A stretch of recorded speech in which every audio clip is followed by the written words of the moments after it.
Boeing's Pelican aircraft will be able to transport 3,000 soldiers and 7,500 tons of equipment within 96 hours. The Pelican, with a wingspan of 153 meters, will make the aircraft the largest military transport in the world. The aircraft has the ability to transport a brigade of 3,000 soldiers and 7,500 tons of equipment within 96 hours. Design work for the Pelican super transport aircraft began at Boeing Phantom Works in 2000. Boeing was tasked by the United States military to design an aircraft large enough to transport thousands of soldiers, weapons, military equipment, and other essential supplies in wartime as quickly as possible and over long distances. One of the model standards that the military required was the aircraft's ability to deploy a brigade of 3,000 troops and 7,300 tons of equipment within 96 hours or a maximum of 4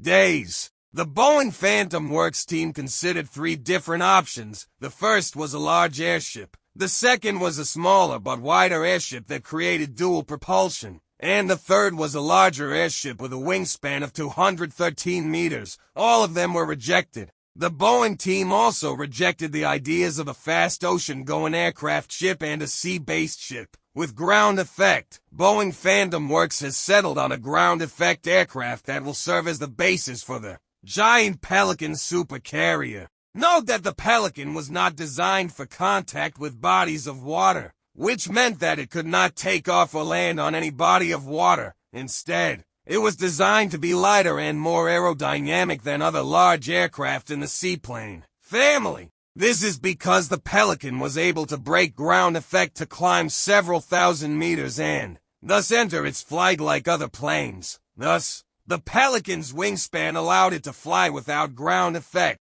This beyond ground effect capability of the Pelican was unlike other massive ground effect aircraft such as the Soviet Ekranoplan or the Caspian Sea, which could only fly at low altitudes to maintain constant ground effect due to its relatively short wingspan. The Pelican will spend most of its time flying between 6 and 15 meters above the surface, although it will have the all-important ability to fly at 6,100 meters to cover rough terrain at low altitudes. This ground effect factor was a great advantage for the military. As Deborah Barron-Rodden, head of strategic development at Boeing Phantom Works, said at the time, Pelican is based on land, and that's where we get the most military support. It seems to have gained a lot of traction in the Department of Defense lately. Regardless of whether there is civilian interest, we are focused on a military version for strategic deployment. The Pelican aircraft was conceptually very simple. It was a massive, conventional cantilever monoplane with wing and tail, the payload of which would be carried in standard shipping containers inside huge leaky fuselage.